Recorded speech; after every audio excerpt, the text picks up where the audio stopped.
So hi everyone, welcome to another episode of Secrets of the Viz. Today we have a special guest, Zainab, who is here to talk about her MoMA Viz that she created on museum art. So over to you. Hi, Louis. Thank you for inviting me. I am Zainab Ayodimeji. I am a data scientist, Tableau public ambassador. I also co-lead the London Tableau user group here in the UK. Really excited. Looking forward to this chat. So to get started, you can share your screen and we'll talk about your design and inspiration behind your Viz. Yeah, so this is the visualization that we are talking about today, and it is titled The Artists of MoMA. Basically, MoMA is the Museum of Modern Art in New York. And for the design, this is actually interesting because I'd been feeling a bit stuck in a while. And so when I went to San Diego for Tableau conference, I wanted to go to MoMA. I just love museums, I love galleries, and it's just a nice way for me to get inspiration as well. I think like a 3 or 4 hours flight, but definitely one of the highlights of my trip, apart from the conference, of course. And so when I was in MoMA, there was this particular artwork that struck me, and it just looks so simple, like it's just boxes and squares, and like, what is the deal behind this and why is this so important? This artwork was actually called Colors for a Large Wall, and it's done by this artist called Ellsworth Kelly, who is like 92-year-old. He actually did this in 1951. But I was reading the story behind this and just got me inspired. The whole crux of it was there are like 4 stages or strategies of modernism that this particular piece uses, and one of it is composition of similar elements. And then the second element was the use of chance, where each of these squares were painted separately, and putting it together was completely random. There's no thought behind, oh, this should go here, this should go there. And I think the third element was like the idea of using something already made. And so this particular artist used the colors that was in one of their craft paper that they had lying around. And I think the last element was this idea of grid, right? And so just putting that together meant that the final appearance was not predetermined by the artist, because like he used random colors, put the shapes together randomly, and that got me so inspired. I knew I wanted to create something that employed all of those. So I would say that was the main inspiration behind trying to infuse those elements of modernism using really simple shapes to tell a really powerful story. I love that. I think as data visualizers, we often get inspiration from artwork and looking at other people's business. So apart from museums, are there any other materials or source that you draw inspiration from?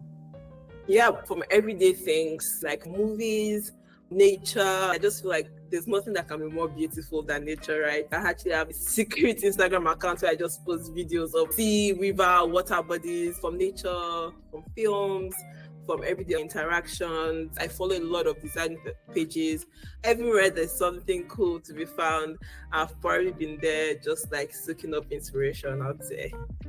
Yeah, I love that. I totally love that.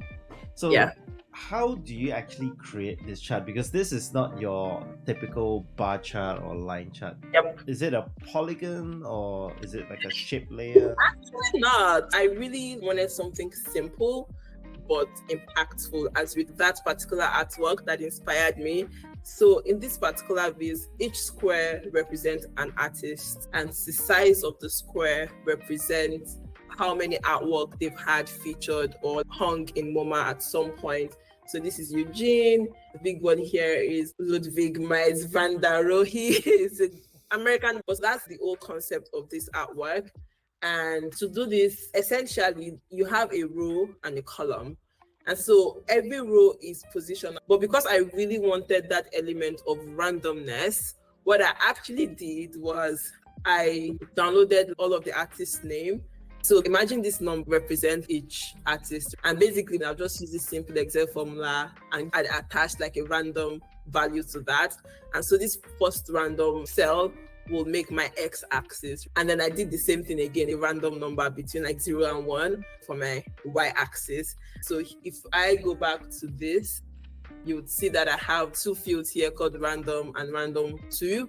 I generated this from Excel exactly as I've showed. And if you drop that x and y and make that a dimension instead, you see that it generates a point for every artists in this data set, and from there you can change this to a square. What I also like is that you can actually use your own custom shape. Like if you had created like a custom shape, you can do that. Then to size it, I size it by the number of artworks, right? This is simple, counting the number of artwork per artist. I drop that on the size, and then you can start to see it come to life. For the colors, I wanted to color it by the number of departments. If an artist have just one department, one department is blue, two departments is yellow, and so on and so forth. That's basically how I built the main part of this piece. Wow, but I have to say the trick about using random to jitter plot your points, I would have never thought of doing that. But that's a really nice trick. It plays very well to the theme of your viz as well, because this is visualizing the modernization of art as well. So the way that you have gone around to plot those points for the art is phenomenal. I love that idea. Yeah, thank you. I mean, it took a while to get here, I must say, but yeah, I'm very pleased with it as well. But that's a very great perspective, because like I said earlier, everyone on social media or Tableau Public sees the end product, but there is so many steps and so many iterations for us to get to that point. And just from that few examples they show us, trying to find that story, trying to find what fits what you're trying to communicate, that is something that is not often seen by the public.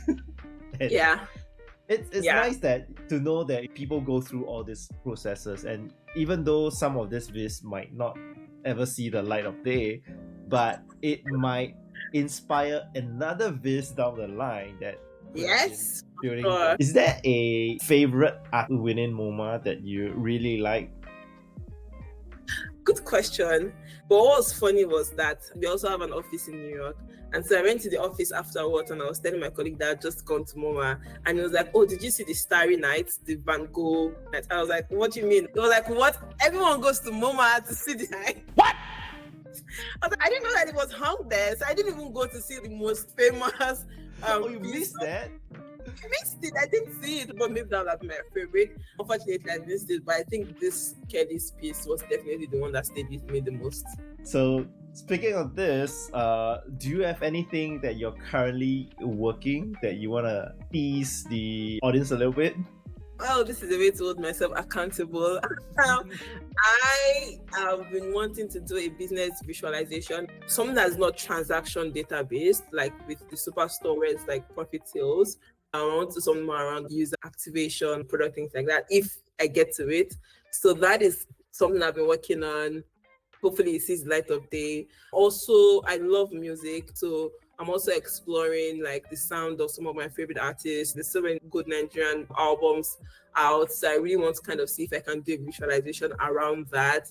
But yeah, aside from these, I am part of the steering committee for the Data Farm Europe, kind of like a scaled down version of Tableau conference, but it's going to be happening in London, November 2024. So I'm really looking forward to connecting with the data community again.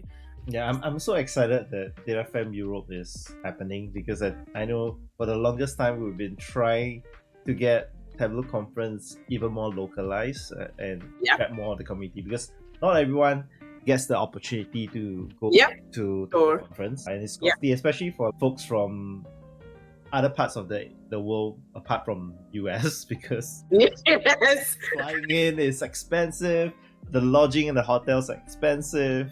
It's very expensive. Yeah. Also had to get a visa. I wanted to go last year. I had my speaking, everything booked, but I couldn't make it because of my visa. So yeah, I'm really excited, looking forward to Data from Europe. It's gonna be a blast. But yeah. It's gonna be a blast. This sparks a lot of hope for the rest of the world. So we might see more localized community events like that branching out to different areas of the world. Yeah, for sure. Sounds good. So thank you everyone. I hope you learned something new. This has been such a eye-opener, because we got to see Zainab's behind the scenes and how she actually iterate through the processes, designs and iterations to get to this point. See you next week. Thank you, Zainab, for spending time with us today. Thanks, Louis. Thank you.